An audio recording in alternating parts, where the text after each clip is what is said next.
Sometimes the role of a father is a lot like a lifeguard. You don't know how much you need one till you're way in over your head. Picture a beach. Close your eyes. See the lifeguard on the stand? Look real close. See him? See that handsome, friendly face with the twinkling blue eyes, brown curly hair? That's Buddy Simmons, 1941, Far Rockaway Beach, New York. Just a few months, Pearl Harbor will be decimated at dawn. In infamy. And in 7 years, Buddy Simmons is going to meet June Daly on a train. And together over the years, they're going to produce 7 more little lifeguards. By 1955, Buddy and June were married and had 3 boys. 1 year later, Mom and Dad welcomed the arrival of their 4th baby, a girl named Mary. Mary was born with spina bifida, and Mary would live just 10 hours.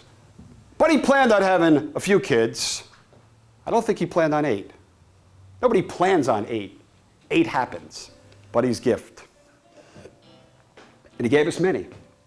Was to be a father, not a best friend. Dad had developed an embarrassing case of diarrhea. He was also complaining of slight stomach pains. Well, Dad, being who he was, went about his daily life, only occasionally mentioning his discomfort. And his 2 or 3 visits to the doctor showed good general health, excellent blood work, and for a while some prescribed medication did bring some relief. But that was short-lived. Dad was now in live of failure. I was afraid to go home. It's impossible to know when the end will be. Dad could slip into a coma or die in his sleep. Night of July 11th, the temperature holds steady at 102 degrees. Tom, Mike, and I sleep in the basement much like we did 20 years ago. And like we did in our teens, we argue over who gets the extra pillow. Of course, the logical thing, of course, would be to go out and purchase some more. But the thought of leaving the house produces an anxiety inside of me that I've never known. Well, the laughter and reminiscing of just a day ago was coldly shoved aside with the arrival of the grief counselor from hospice. We tell her it's our hope to be with Dad in his final moments. We always tell our family, she says gently, that it's not going to end like you see in the movies. And because of the books my sister has been reading, she tells Dad that when he dies, he has to pass us signs. On the night of July 15th, we removed Dad's nightstand and 15-year-old clock radio. Replaced it with a 5-foot metal pole and an IV drip. Dad wears a blue and white Hawaiian shirt that appears to be 2 or 3 sizes too big. He would wear this blue and white Hawaiian shirt to his very last day. As Dad laid in bed, Jenny stood by the side, and Dad rolled over and held up his arm with the IV in it and spoke.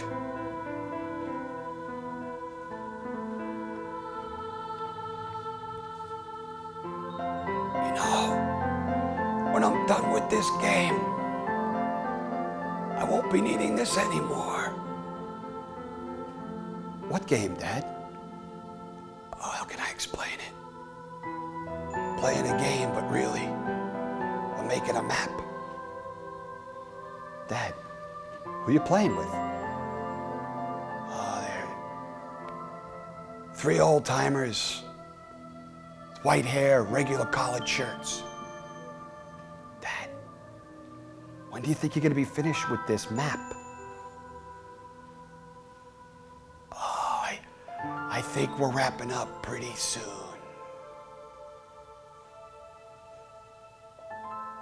There was this pure cleansing moment. And although I've never seen a baby being born, I felt like I just witnessed a birth in reverse. I knew the grief was just a few steps away.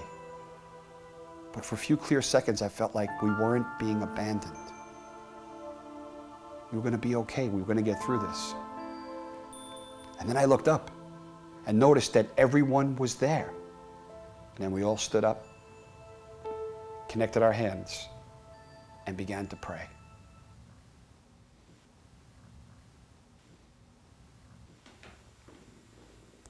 Well, through Kevin's secretary at work, we were given a book, One Last Time, by John Edward, a medium, that would offer up the possibility of life after death communication.